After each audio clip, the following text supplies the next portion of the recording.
Welcome to a very special video on the Playmakers Podcast YouTube channel. I am Topher, and today I will be previewing the 2021 MLS season. This video will be in two parts. Here in part one, we'll be looking at the entire Eastern Conference. Part two, we'll look at the entire Western Conference, as well as make predictions for the major awards and MLS Cup. For those of you a little unfamiliar with how Major League Soccer works, there are 27 teams now in the league. There are 14 in the Eastern Conference, 13 in the Western Conference, so for now it's a little unbalanced, although there are more expansion teams in the works. The newest team is Austin FC out west. Charlotte and St. Louis are on the way, but right now we got 27 teams, 14 out east, 13 out west. 7 in each conference will make the playoffs. Last year there was an expanded field, but this year 7 in both conferences. And let's not dally any longer, let's start it with the Eastern Conference. At the bottom of the Eastern Conference, I have the first ever champions in Major League Soccer history, DC United. DC were once the top team in MLS, but way many years ago. They've been good recently. I believe it was 2017, 2018. Don't remember the exact year. They had Luciano Acosta, who's now in Cincinnati. Wayne Rooney, Manchester United and England legend. They made a run in the playoffs. They've struggled. They struggled last year. They were one of the worst teams in the league. Ben Olsen is out. Head coach after 10 years with the club. In comes young coach Hernan Losada, comes from the Belgian league. He is one of the younger coaches in MLS, and he inherits a very young roster. They have a lot of homegrown academy products. Ones that come to mind, Moses Nyman is a guy who a lot of people are very high on. I don't know very much about him because he's so young. He's really yet to make an impact at this level. There's also Griffin Yao, who's a winger, who has played a little bit for them so far. He scored a couple goals, including a nice volley against Toronto FC last year. But really the main guys for this team are last year's club record signing Edison Flores of the Peruvian national team, formerly of Monarchs Morelia in Mexico. Paul Arriola, who's back from a loan at Swansea City in the championship, U.S. international, and couple other dudes to really look out. Russell Knaus, a former U.S. fringe international, spent some time in Germany, played right back last year. It looks like DC will play a 3-5-2, and it looks like Knaus will slot into one of those two defensive midfielder roles behind Flores. And then Julian Gressel is the other star man for this team. He could play, in his best position would be that right wing back in this 3-5-2. That's where he was at his best with Atlanta as one of the top assist makers in the entirety of the league. But if Paul Arriola is there, that's got to be his spot. So we could see potentially Gressel play as a second defensive midfielder alongside Knaus, maybe playing that 10 if you want to put Flores as a second striker. There's a lot of flexibility there, but I don't see how it works out for them, to be honest with you. I'm not very high on DC United.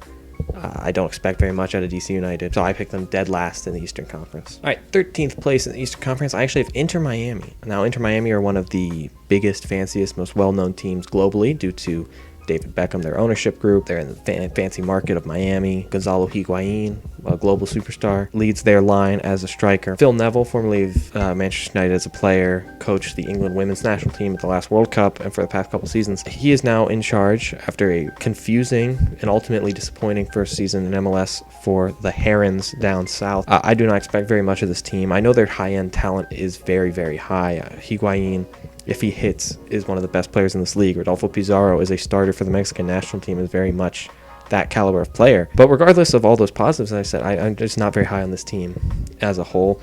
Blaise Matuidi is now their third designated player, and we'll see how that is settled with him and Pellegrini, but not very high on Matuidi in this league. He was terrible last year. He's a very, very good player, has had a very good career, but to be an all-action midfielder in MLS, I don't know if he has the capability to do that anymore. Rebor, their new signing from the Brazilian league, looks very promising as a counter to Matuidi's lack of legs, for lack of a better term. But I have huge questions. They could prove me wrong. They could make the playoffs. They could be a top 3-5 seed. Who knows? Because if these guys hit, if Higuain hits, if Pizarro hits, Gregory, Nico Fagal, Leandro Gonzalez-Perez, the center backs, if these guys hit, they can be very good. But I don't have faith in Phil Neville yet. I don't have faith in these players to hit, especially the older players. So as of now, Miami are the 13th place team in the Eastern Conference. Club de Foot Montreal, formerly the Montreal Impact. This is not a team that has a ton of talent. I thought they were probably the weakest roster in the league last year as well. They barely scraped into the playoffs. I think that was an achievement by Thierry Henry and his team, because I do not think they are a playoff caliber roster. They did make some moves I like. I like Georgi Mihailovic, getting him from Chicago. I have a feeling he could be a very nice creative force. Romo Kyoto was very surprisingly good last year for them as a forward. Louis Binks, the center back, is one of the top young talents in MLS. He is here for another season. Victor Wanyama is their designated player. If he can be a game-controlling Michael Bradley-esque defensive midfielder, this team has playoff capability, but I don't see it happening this year. They're too young. They don't have enough high-end talent to really compete in my eyes, so I have them 13th. All right, we have reached maybe the team I'm most excited to watch in 2021, and that's FC Cincinnati. The wooden spoon holders 2 seasons running since joining MLS. FC Cincinnati, they're opening a brand new stadium, which looks absolutely incredible. They made 2 big designated player signing, first getting Brenner from Sao Paulo in Brazil, a striker who played with the Brazilian youth national team, has a pretty good goal ratio in his young career so far in a league that is probably better than MLS. And Luciano Costa, who at his best in MLS is a best 11 caliber attacking midfielder. He has struggled at times in his DC career. He struggled with Atlas in Mexico, but I'm very high on him. He is so good on the ball, and he is, I think he was better in his DC United career than a lot of people give him credit for. So I expect very good things out of those 2. And then Jurgen Locadia, who they brought in last year from Brighton in England on loan. He has a chance to earn his spot with Cincinnati this year after being very disappointing last year. I think moving out to the left wing is going to suit him and is going to really improve his game, because if you watch him at his best with PSV Eindhoven in the Netherlands, he was very much a wide forward and not a true number 9. So getting him back on the left where he can just run at people in space, he can cross it into the box, he can cut in on his right and shoot, I think that's going to serve his game much better. And it's going to get more for Brenner, more service, more defensive attention away from him, so he can be a true fox in the box in there. So it just adds more to their attacking output. I do still have questions about this team, however, and not just about those guys not hitting, but really when you look more defensively is where I have issues. I don't know if I trust their center backs. In fact, I don't think I trust any of their defensive players, to be honest with you. Frankie Amaya is almost certainly out the door of the New York Red Bulls. He was their best midfielder. Harris Medunjanin is another year older and has never been a very good defensive cover with his lack of mobility. He's still a great passer and a very good player, but I think they're going to struggle defensively yet again. But with these new offensive signings and the new energy around the club, they're going to be much more competitive. They're going to be much more entertaining, and they are certainly on the upward trend, but I still think they can't finish much higher than 11. Okay, with these next 2, I'm going to do them together because I have similar feelings about them, and it's fun to look at 2 teams who are rivals together, and that's the New York Red Bulls and New York City FC. Both teams were consistently challengers for the Supporters' Shield, for MLS Cup over the last half decade or so. I don't really expect them to make the playoffs, either of them, to be honest with you. Starting with the Red Bulls here, they have a new coach in, Gerhard Struber. We have formerly in Red Bull Salzburg's academy system.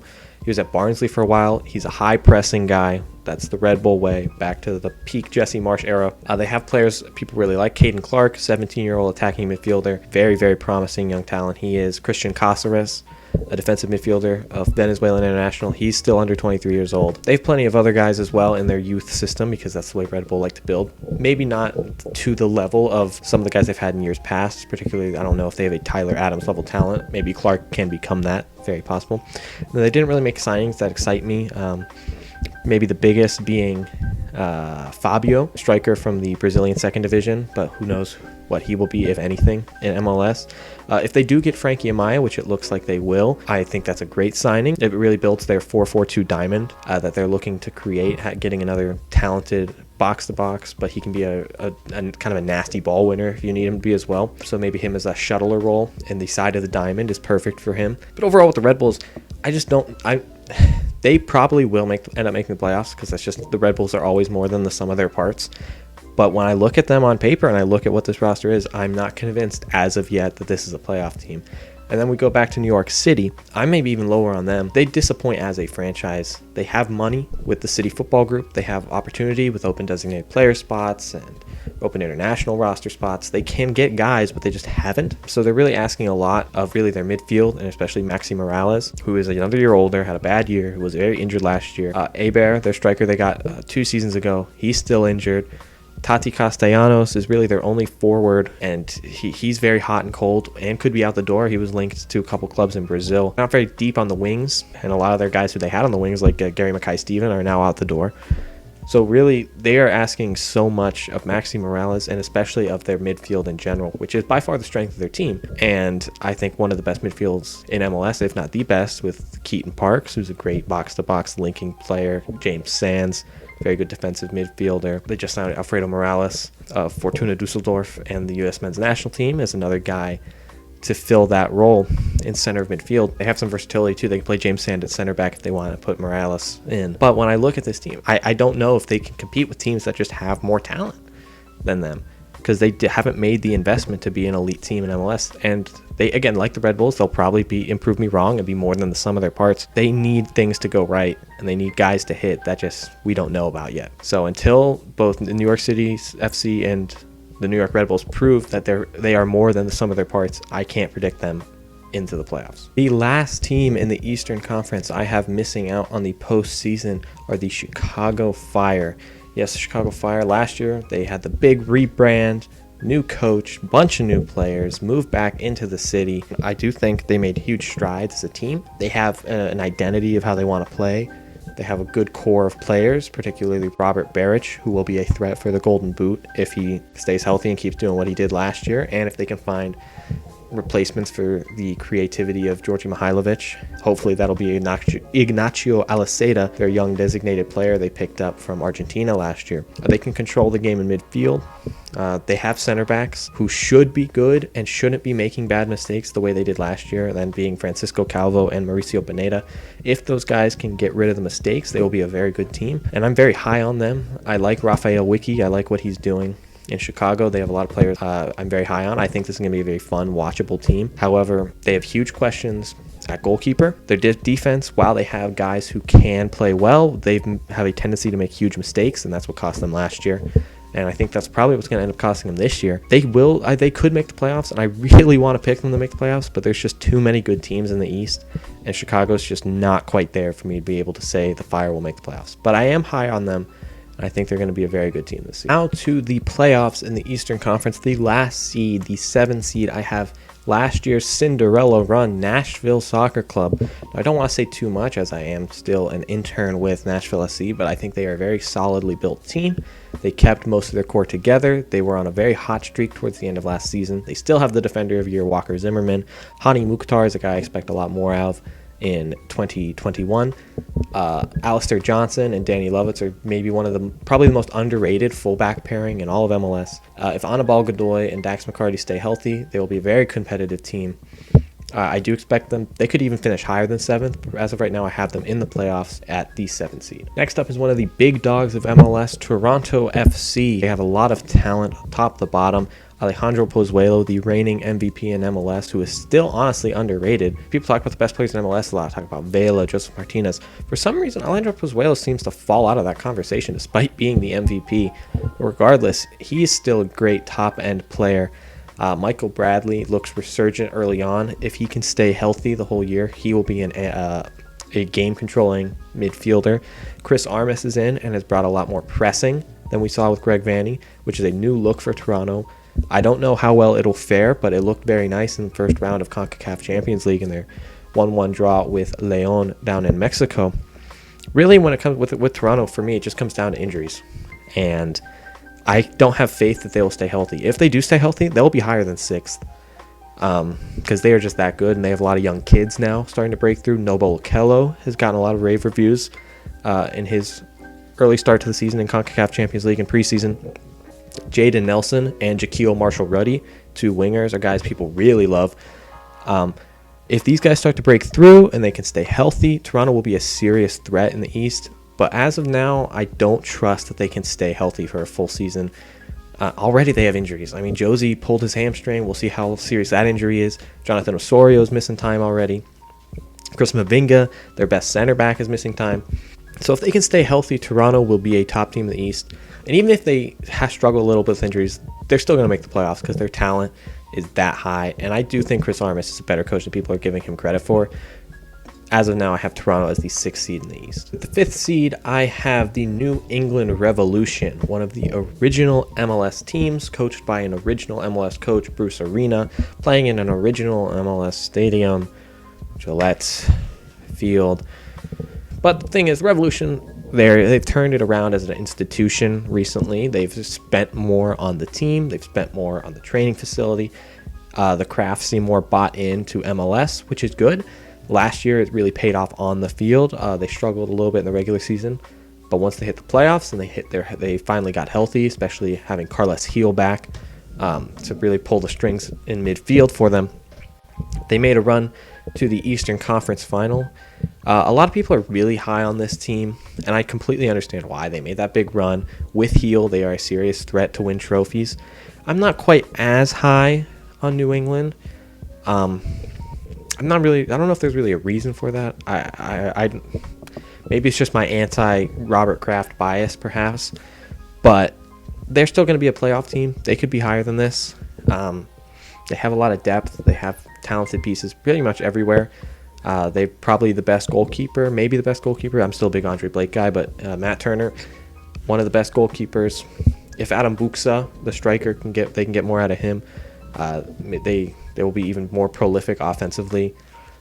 But as of now, I have New England as the 5 seed, but they will be a serious threat come playoff time. The 4 seed, I have last year's Supporters Shield winners Philadelphia Union. They did lose Brendan Aronson and Mark McKenzie, to best 11 members of their Supporters Shield winning team last season, but they've returned a lot of other players, including captain Alejandro Bedoya, center back Jacob Glesnes, goalkeeper Andre Blake, strikers Sergio Santos and Kasper Shabilko, Jamiro Montero, center midfielder. Left back Kai Wagner is still here after rumored European interest. They didn't make too many signings in the offseason, but they have still bolstered their core. And really, they still have that youth pipeline coming through, which still looks very nice. Anthony Fontana is probably the big name coming out right now that people are looking at as kind of a potential heir to Aronson as an attacking midfielder. Although, of course, Jamiro Montero played there the year before, so he could also fill in there. I really like Philly. At first, when I first started working on this, I had them a little lower, and potentially even missing the playoffs, because I really bought in to Mark McKenzie, Brendan Aronson, how important they were last year, and the big drop-off they will have. But now that I look at it, I think I believe in the system. I believe in Jim Curtin. I believe that they have more talent.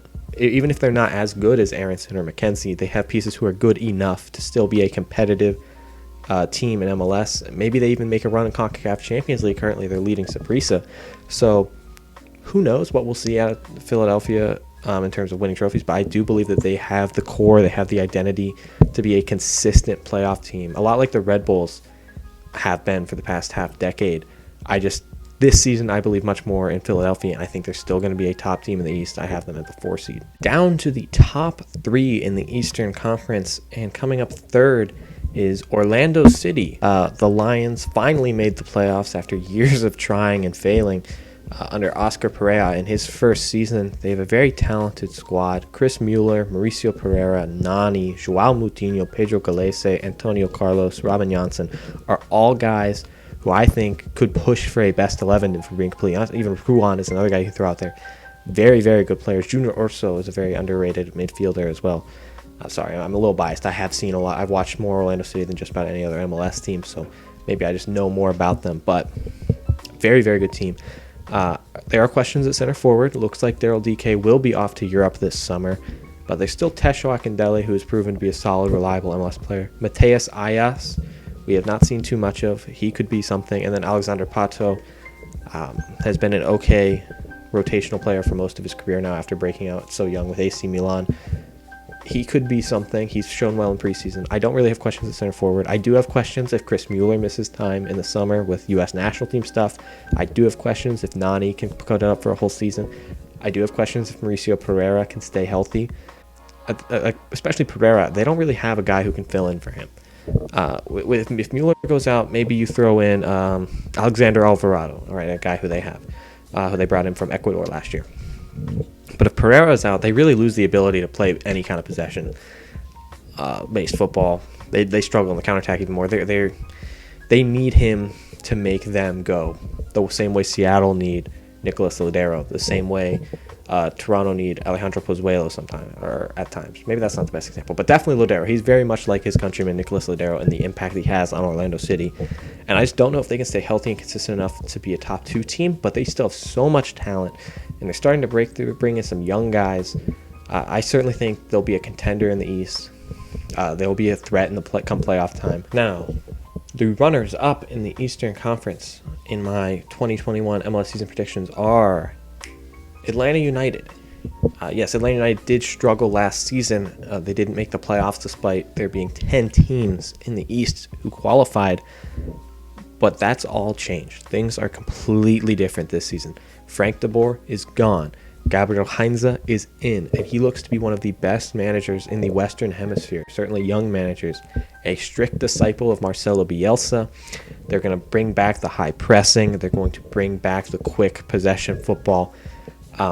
They brought in young players. Santiago Sosa looks very promising as a defensive midfielder. Alan Franco, center back from Independiente, he's on the fringes of the Argentine national team, and if FIFA ratings mean anything to you, he's the best defender in MLS by that metric. So certainly the profile is high. If he hits, they have probably the best center back pairing in all of MLS.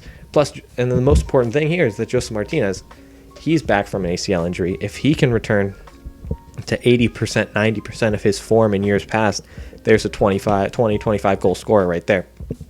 Add in Marcelino Moreno, Ezequiel Barco, Eric Lopez, all the weapons they have, and their attack should be fine. And then again, the defense looks very good. They could get caught out on the break. Obviously, that's what happens when you're a very forward-thinking, high-pressing team.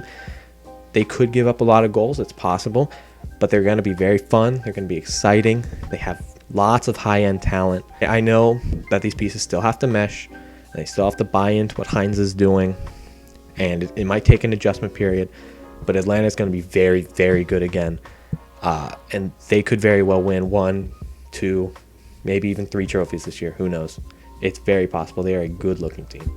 And that leaves the reigning MLS champions Columbus Crew as the last team standing in the Eastern Conference. They were one of the top teams pretty much from start to finish last year in the East. They brought back their entire core, sans Younes Mokhtar, the winger, who I think is now in the Netherlands. They bring back most of their players. They bring in 3 very promising assets. Kevin Molino, who was one of the best players in the entire league in the playoffs and at the end of last season with Minnesota United. Bradley Wright Phillips, who could thrive as a super sub with his wealth of experience and goal-scoring instincts. He showed last year with LAFC. He's a guy, you get good talent around him to create chances, he can still bag you plenty of goals. And then Alexandru Matan, the young Romanian youth international, as a under-22 young money signing. He could be a very promising piece to fill in there, alongside Luis Diaz, another young talent. So maybe I think he could play left wing in that Pedro Santos role. Maybe fill in under Lucas Elarayan, last year's MLS Cup MVP, as a number 10. They still have all this talent. Yassi Zardes is one of the best net strikers in MLS. Love him or hate him. Don't want him in the national team. Don't want him in the national team.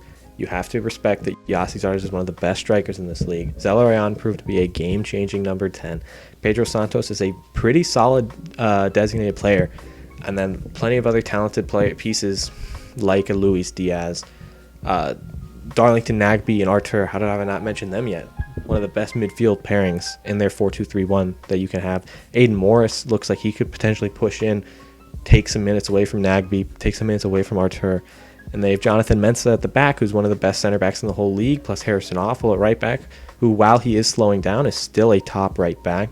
And Milton Valenzuela at left back. Literally every spot on their roster looks very, very good, except maybe the second center back role, which is a little less consistent than Jonathan Mensah, obviously, who is their captain and star. So yeah, if just looking at them on paper, they clearly look to be the top team in the East again.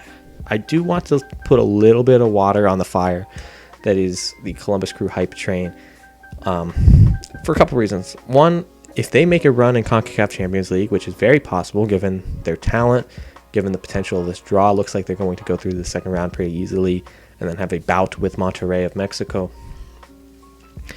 Typically when teams make a deep CCL run, it affects them pretty significantly in the MLS season, either really throwing them out of the loop for the whole year or just making it hard for them to get off to a good start, and they have to push very hard late in the season. So for that, maybe they won't be the top seed, a Shield contender, the way I have them predicted. I think that's possible. And then also, I don't know really if these signings that I just plotted will work out the way we expect them to. I mean, Kevin Molino's already picked up an injury. Matan is kind of an unknown as a young player, and then Bradley Ray Phillips he's just getting older, so who knows really how much he adds. But I don't want to play full devil's advocate here. I don't have them picked. I still have them picked first. I do think they'll be a threat to win the MLS Cup. Once again, I think they're a threat in CONCACAF Champions League. The Columbus Crew look very, very good. Yes. Thank you all for watching part 1 of the MLS season preview. Make sure you watch part 2, where we'll talk about the Western Conference and the end of season awards. You can find that in the link in the description. Hopefully YouTube will also recommend it next in your algorithm there. Make sure to follow part 2. Thank you all for watching.